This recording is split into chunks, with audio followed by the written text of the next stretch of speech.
ಗುರುಭ್ಯೋ ನಮಃ ಹರಿ ಓಂ. ನನ್ನೆಲ್ಲ ಪ್ರೀತಿಯ ವೀಕ್ಷಕರಿಗೆ ಭಕ್ತಿಪೂರ್ವಕ ನಮಸ್ಕಾರಗಳು. ಎಲ್ಲರೂ ಕ್ಷೇಮವಾಗಿದ್ದೀರಾ ಅಂತೇಳಿ ಭಾವಿಸುತ್ತೇನೆ. 2026 ಕನ್ಯಾ ರಾಶಿಯವರಿಗೆ ಲಾಭದಾಯಕ ವರ್ಷ. ಈ ವರ್ಷ ಉತ್ತಮ ಕಲ್ಯಾಣ ಕನ್ಯಾ ರಾಶಿಯವರಿಗೆ ಕೂಡ ಬರತಕ್ಕಂಥದ್ದ, ಅಥವಾ ನಾನಾ ರೀತಿಯ ಪರೀಕ್ಷೆಗಳು, ನಾನಾ ರೀತಿಯ ಸಂಕಷ್ಟಗಳು ಕನ್ಯಾ ರಾಶಿಯವ್ರನ್ನ ಬಾಧಿಸತಕ್ಕಂಥದ್ದ ಅಂತೇಳಿ ಈ ಸಂಚಿಕೆಲ್ಲ ನಿಮ್ಗೆ ತಿಳಿಸ್ಕೊಡ್ತೇನೆ. ಖಂಡಿತವಾಗಿಯೂ ಕನ್ಯಾ ರಾಶಿಯವರಿಗೆ ಪ್ರಾರಂಭದ 6 ತಿಂಗಳು ಎಚ್ಚರಿಕೆಯ ಮಾಸವಾಗಿರತಕ್ಕಂಥದ್ದು. ನಾನಾ ರೀತಿಯ ಅಡೆತಡೆಗಳು, ನಾನಾ ರೀತಿಯ ಗೊಂದಲ ಸಹಿತವಾಗಿ ನಿಷ್ಠೂರದಿಂದ ಕೂಡಿರತಕ್ಕಂಥ ಮಾಸವಾಗುತ್ತೆ. ಆರೋಗ್ಯದಲ್ಲಿ ವ್ಯತ್ಯಾಸವಾಗುತ್ತೆ ಕನ್ಯಾ ರಾಶಿಯವರಿಗೆ. ಆದಷ್ಟು ಆರೋಗ್ಯದ ಮೇಲೆ ಗಮನಹರಿಸಿ. ಆರೋಗ್ಯ ಕೈ ಕೊಡ್ತಕ್ಕಂಥ ಚಾನ್ಸಸ್ಗಳು ಜಾಸ್ತಿ ಇರುತ್ತೆ. ನಿಮ್ಮ ದೇಹ ನಿಮಗೆ ಸಪೋರ್ಟ್ ಮಾಡೋದಿಲ್ಲ ಆಕ್ಟಿವ್ ಆಗಿ. ವರ್ಷದ 6 ತಿಂಗಳು ಪ್ರಮುಖವಾಗಿ ಮೊದಲು ನಾನಾ ರೀತಿಯ ಗೊಂದಲಗಳನ್ನು ನೀವು ಮಾಡ್ಕೊಳ್ತೀರಾ. ಆಸ್ತಿ ವ್ಯಾಜ್ಯಗಳು ನಿಮ್ಮ ಹೆಸರಿಗೆ ಕಳಂಕವನ್ನು ತಂದು ಕೊಡ್ಬೋದು. ಅಂದರೆ ಆಸ್ತಿ ವಿಚಾರಕ್ಕೆ ಘರ್ಷಣೆ ಆಗುತ್ತೆ. 4 ಜನ ಗೊತ್ತಾಗತ್ತೆ, ಇವ್ರು ಈ ಥರ ಜಗಳ ಆಡ್ಕೊಂಡ್ರು, ಈ ಥರ ಮನಸ್ತಾಪಗಳು ಮಾಡ್ಕೊಂಡ್ರು, ಇವ್ರ ನಡುವೆ ಥರ ವೈಮನಸ್ಸು ಉಂಟಾಯಿತು ಅಂಥೇಳಿ ನಿಮಗೆ ಕಿಪ್ಪು ಚುಕ್ಕಿ ಬರತಕ್ಕಂಥ ಸನ್ನಿವೇಶ ಸೃಷ್ಟಿ ಮಾಡ್ತಾರೆ. ಪ್ರಮುಖ ಅದರಲ್ಲಿ ನಿಮ್ಮದೇ ತಪ್ಪಿದೆ ಅಂತ ಬಿಂಬಿಸ್ತಾರೆ ಜನರ ಹತ್ರ ನಿಮ್ಮ ವಿರೋಧಿಗಳು. ಪ್ರಮುಖ ಯಾರು ಸಕ್ಕರೆ ಕಾಯಿಲೆಯಿಂದ ಸಫರನ್ನು ಪಡ್ತಾ ಇದ್ದೀರಾ ಅವರು ಆರೋಗ್ಯದ ಮೇಲೆ ಸ್ವಲ್ಪ ಒಂದು ನಿಗಾ ಯಥೇಚ್ಛವಾಗಿ ಇಟ್ಟುಕೊಂಡು ನೋಡ್ಕೊಳ್ತಕ್ಕಂಥದ್ದು. ಆ ವಿಚಾರವಾಗಿ ಆರೋಗ್ಯ ಸಮಸ್ಯೆ ಉಲ್ಬಣವಾಗತಕ್ಕಂಥ ಚಾನ್ಸಸ್ ಜಾಸ್ತಿ ಇರುತ್ತೆ. ಮನೆಯಲ್ಲಿ ಎಷ್ಟೇ ಸುಖದಿಂದಿದ್ರೂ ಕೂಡ ಮನೆಯಲ್ಲಿ ಬರತಕ್ಕಂಥ ಸಣ್ಣ ಪುಟ್ಟ ಸಮಸ್ಯೆಗಳು ಬೆಟ್ಟದ ರೀತಿ ಕಾಣುತ್ತೆ. ನಿಮಗೆ ಜೀವನವನ್ನು ನೀವೇ ಗೊಂದಲವನ್ನಾಗಿ ಮಾಡ್ಕೊಳ್ತೀರಿ. ಯಾರನ್ನ ನಂಬಬೇಕು, ಯಾರನ್ನ ನಂಬಾರ್ದು ಅಂತ ನಿಮಗೆ ಗೊತ್ತಾಗೋದಿಲ್ಲ. ಎಲ್ಲ ರೀತಿಯ ಸಂಕಷ್ಟ ಪ್ರಮುಖವಾಗಿ ಕನ್ಯಾ ರಾಶಿಯವರಿಗೆ ಮೊದಲನ 6 ತಿಂಗಳು ಬಾಧಿಸತಕ್ಕಂಥದ್ದು. ಗುರು ಮಿಥುನನಿಂದ ಕಟಕಕ್ಕೆ ಸಂಚಾರವನ್ನು ಮಾಡಿದಾಗ ಖಂಡಿತವಾಗಿಯೂ ಶುಭವನ್ನು ತಂದು ಕೊಡ್ತಕ್ಕಂಥವನಾಗ್ತದೆ. ಏನು ಸ್ಟಾರ್ಟಿಂಗ್ 6 ತಿಂಗಳು ಸ್ವಲ್ಪ ಸಫರನ್ನು ಪಟ್ಟಿದ್ರಿ, ಸ್ವಲ್ಪ ನಷ್ಟ ಸಂಕಷ್ಟವನ್ನು ಪಟ್ಟಿದ್ರಿ. ತದನಂತರ ಬರತಕ್ಕಂಥ ಇನ್ನು 4-5 ತಿಂಗಳು ನೆಮ್ಮದಿಯಿಂದಿರತಕ್ಕಂಥ ಮಾಸವಾಗಿರುತ್ತೆ. ಖಂಡಿತ ಸಂತಾನದ ಅಪೇಕ್ಷೆ ಇದ್ದವರು ಆ ಮಾಸಗಳಲ್ಲಿ ಸಂತಾನ ವಿಚಾರವಾಗಿ ಶುಭ ಸುದ್ದಿಯನ್ನು ಕೇಳಿಸಿಕೊಳ್ಳುವಂತರಾಗ್ತೀರಿ. ಆರ್ಥಿಕ ಧನಲಾಭವಾಗತಕ್ಕಂಥದ್ದು, ಹಣಕಾಸಿನ ಮುಂಗಟ್ಟು, ಹಣಕಾಸಿನ ಸಮಸ್ಯೆ ದೂರವಾಗತಕ್ಕಂಥದ್ದು, ಸದಾಕಾಲ ಮನಸ್ಸಿಗೆ ಶಾಂತಿ ಹಾಗೂ ನೆಮ್ಮದಿಯನ್ನು ಆ ಮಾಸದಲ್ಲಿ ಪಡೆದುಕೊಳ್ಳುವಂತರಾಗ್ತೀರಿ. ನಿಮ್ಮೆಲ್ಲ ಗೊಂದಲಗಳು ದೂರವಾಗತ್ತೆ. ಮನಸ್ಸಿಗೆ ಏನೋ ವಿಧವಾದ ಆತ್ಮತೃಪ್ತಿ ಲಭಿಸತಕ್ಕಂಥದ್ದು. ದೂರದ ಪ್ರಯಾಣವನ್ನು ಮಾಡುವ ಮುಖಾಂತರ ನಿಮ್ಮೆಲ್ಲ ಮನಸ್ತಾಪಗಳನ್ನ, ಬೇಜಾರನ್ನ, ದುಃಖವನ್ನ ಕಳೆಯುವಂತರಾಗ್ತೀರಿ. ಆತ್ಮೀಯ ಸ್ನೇಹಿತರೊಂದಿಗೆ ಉತ್ತಮ ಬಾಂಡಿಂಗ್ ಈ 4-5 ತಿಂಗಳು ತುಂಬ ಚೆನ್ನಾಗಿ ವೃದ್ಧಿ ಆಗುತ್ತೆ. ಎಲ್ಲ ಶುಭವನ್ನ ನೀವು ಪಡೆದುಕೊಳ್ಬೋದು. ಆದರೆ ಶನೇಶ್ವರ ಸಪ್ತಮ ಸ್ಥಾನದಲ್ಲಿದ್ದಾಗ ಮದುವೆ ವಿಚಾರವಾಗಿ ನಾನಾ ರೀತಿಯ ಅಡೆತಡೆಗಳು ನಿಮ್ಮನ್ನು ಬಾಧಿಸುತ್ತೆ. ಕೌಟುಂಬಿಕ ವಿಚಾರವಾಗಿ ಅಷ್ಟು ಒಳ್ಳೆ ಫಲವನ್ನು ಈ ವರ್ಷ ಶನೇಶ್ವರ ಕೊಡೋದಿಲ್ಲ.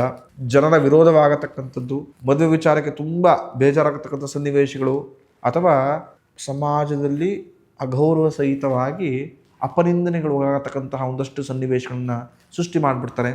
ಸಂಪೂರ್ಣ ಪರೀಕ್ಷೆ ಸಮಯವಾಗಿರುತ್ತೆ. ಯಾವುದನ್ನೇ ನೀವು ಮಾಡಿದ್ರೂ ಕೂಡ ಅದನ್ನು ನಿಮಗೆ ಪರಿಪೂರ್ಣವಾಗಿ ಮಾಡಿದ್ದೇನೆ, ಸ್ಯಾಟಿಸ್ಫ್ಯಾಕ್ಷನ್ ಇದೆ ಅಂತ ನಿಮ್ಮ ಮನಸ್ಸಿಗೆ ಅನಿಸ್ತಿರುತ್ತೆ.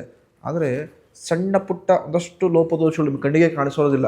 ಆ ಸಣ್ಣ ಪುಟ್ಟ ಲೋಪದೋಷಗಳು ದೊಡ್ಡ ಬೆಟ್ಟದ ರೀತಿ ಪ್ರಪಂಚಕ್ಕೆ ಕಾಣಿಸ್ತಾ ಇರುತ್ತೆ. ನೀವು ಯಾವುದನ್ನು ಮಾಡಬೇಕು, ಯಾವುದನ್ನು ಮಾಡಬಾರ್ದು ಅಂತ ಅನಿಸೋದೇ ಇಲ್ಲ. ನಾನಾ ರೀತಿಯ ವ್ಯಾಜ್ಯಗಳಿಂದ ಬಾಧಿಸತಕ್ಕಂಥದ್ದು. ಆ ಸಮಸ್ಯೆ ನೀವು ಸಿಕ್ಕಾಕೊಂಡ್ರೆ ಇರೋದಿಲ್ಲ, ಆ ಸಮಸ್ಯೆಗೂ ನಿಮಗೆ ಸಂಬಂಧವೇ ಇರೋದಿಲ್ಲ. ಆದರೆ ಯಾವ ರೀತಿ ಸಿಗಾಕೊಂಡ್ರಿ ಅಂತ ನಿಮಗೆ ಗೊತ್ತಾಗೋದೇ ಇಲ್ಲ. ಆ ರೀತಿ ಒಂದು ಸಮಸ್ಯೆಗೆ ಸಿಗಾಕೊಳ್ತಕ್ಕಂಥ ಚಾನ್ಸಸ್ಗಳು ಜಾಸ್ತಿ ಇರುತ್ತೆ. ಗೊಂದಲ, ಏನನ್ನ ಮಾಡಬೇಕು, ಏನನ್ನ ಮಾಡಬಾರ್ದು ಅಂತ ಕನ್ಯಾ ರಾಶಿಯವರಿಗೆ ನಾನಾ ರೀತಿ ಗೊಂದಲ ನಿಮ್ಮ ತಲೆಗೆ ಹೋಗತಕ್ಕಂಥದ್ದು. ಇನ್ನು ಗುರು ಕಟಕ ರಾಶಿ ಅಂದರೆ ಕರ್ಕಾಟಕ ರಾಶಿಯಿಂದ ಸಿಂಹ ರಾಶಿಗೆ ಸಂಚಾರವನ್ನು ಮಾಡಿದಾಗ ನಾನಾ ರೀತಿಯ ಖರ್ಚುಗಳನ್ನು, ಅಂದರೆ ಕೆಟ್ಟ ಫಲವನ್ನೇ ಕೊಡತಕ್ಕಂಥದ್ದು ಅವನು ಕೂಡ ನಾನಾ ರೀತಿಯ ಖರ್ಚುಗಳನ್ನು, ದುಂದು ವೆಚ್ಚವನ್ನು ಮಾಡಿಸ್ತಾರೆ. ರಾಹು ಮತ್ತು ಕೇತು ಖಂಡಿತವಾಗಿಯೂ ರಾವಿನ ಸ್ವಲ್ಪ ಶುಭ ಅನುಗ್ರಹ ಈ ವರ್ಷ ನಿಮಗೆ ಯಥೇಚ್ಛವಾಗಿ ಲಭಿಸತಕ್ಕಂಥದ್ದು. ಶತ್ರುನಾಶವಾಗತ್ತೆ. ಯಾವ ಶತ್ರು ನಿಮಗೆ ಕಾಟವನ್ನು ಕೊಡ್ತಿರ್ತಾರೋ ಅವ್ರನ್ನ ದೂರ ತಳ್ತೀರಿ. ಅವರ ಎಲ್ಲ ತೊಂದರೆಗಳನ್ನು ಫೇಸ್ ಮಾಡಿಕೊಂಡು ಅವರ ವಿರುದ್ಧ ಹೋರಾಡಿ ಜಯತ್ವ ಪ್ರಾಪ್ತಿ ಮಾಡ್ಕೊಳ್ತೀರ. ಯಂತ್ರ ಮಂತ್ರ ದೃಷ್ಟಿಗಳ ದೋಷಗಳಾಗಿದ್ರೂ ಕೂಡ ಈ ವರ್ಷ ನಿವಾರಣೆ ಆಗತಕ್ಕಂಥದ್ದು. ಯಾವುದೇ ರೀತಿಯ ಕೆಟ್ಟ ಮನಸ್ಥಿತಿಗಳು, ಕೆಟ್ಟ ಆಲೋಚನೆಗಳು ನಕಾರಾತ್ಮಕ ಶಕ್ತಿ ನಿಮ್ಮನ್ನು ಅಟ್ರಾಕ್ಟ್ ಮಾಡಿದರೆ ಈ ವರ್ಷ ರಾಹುವಿನ ಅನುಗ್ರಹದಿಂದೆಲ್ಲವೂ ದೂರವಾಗುತ್ತೆ.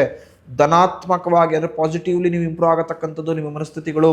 ಪ್ರಮುಖ ದೂರದ ಪ್ರಯಾಣಗಳನ್ನ ಮಾಡುವ ಅನುಗ್ರಹ ಭಗವಂತ ಕೊಟ್ಟಿದ್ದಾನೆ ಅಂತ ಹೇಳಿದ್ದೆ. ಹಾಗೆಯೇ ಪ್ರಮುಖ ದೂರದ ಪ್ರಯಾಣವನ್ನು ಮಾಡತಕ್ಕಂಥ ಅನುಕೂಲಗಳನ್ನು ಭಗವಂತ ಕೊಟ್ಟಿದ್ದೆ ಅಂತ ಹೇಳಿದೆ. ಆ ಪ್ರಯಾಣ ನಿಮಗೆ ಲಾಭವನ್ನು ತಂದು ಕೊಡತಕ್ಕಂಥದ್ದು. ಯಾರನ್ನೋ ಮೂರನೇ ವ್ಯಕ್ತಿ ಪರಿಚಯ ಮಾಡಿಸ್ತಾನೆ, ಆ ವ್ಯಕ್ತಿಗೂ ನಿಮಗೆ ಸಂಬಂಧವೇ ಇರೋದಿಲ್ಲ. ನೀವು ಮಾಡತಕ್ಕಂಥ ವ್ಯಾಪಾರ ವ್ಯವಹಾರಕ್ಕೆ ಆ ವ್ಯಕ್ತಿ ಲಿಂಕ್ ಆಗ್ತಾನೆ, ಆತ ನಿಮ್ಗೆ ಎಲ್ಲ ರೀತಿ ನೆರವುಗಳನ್ನು ಮಾಡಿಕೊಡ್ತಾನೆ. ನಿಮ್ಮ ಸಂಕಷ್ಟಗಳು ಅನಿರೀಕ್ಷಿತವಾಗಿ ದೂರವಾಗುತ್ತೆ ಈ ವರ್ಷ. ಎಲ್ಲ ರೀತಿಯ ಅನುಕೂಲಗಳನ್ನು ಭಗವಂತ ಈ ವರ್ಷ ಕನ್ಯಾ ರಾಶಿಯನ್ನು ಮಾಡಿಕೊಟ್ಟಿದ್ದಾನೆ.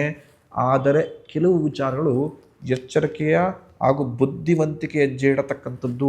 ಸಂಪೂರ್ಣ ಎಚ್ಚರಿಕೆಯ ತಪ್ಪಿದರೆ, ಸಂಪೂರ್ಣವಾಗಿ ಬುದ್ಧಿವಂತಿಕೆಯನ್ನು ಅತಿಯಾಗಿ ನಾವು ಬಳಸ್ಕೊಳ್ತಾ ಹೋದರೂ ಕೂಡ ನಷ್ಟವಾಗತಕ್ಕಂಥದ್ದು.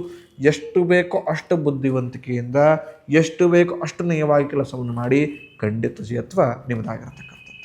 ಇನ್ನು ಕೆಲವರಿಗೆ ತಮ್ಮ ವೃತ್ತಿ ಜೀವನದಲ್ಲಿ ಈ ವರ್ಷ ಅಷ್ಟು ಸ್ಯಾಟಿಸ್ಫ್ಯಾಕ್ಷನ್ಸ್ ಇರೋದಿಲ್ಲ.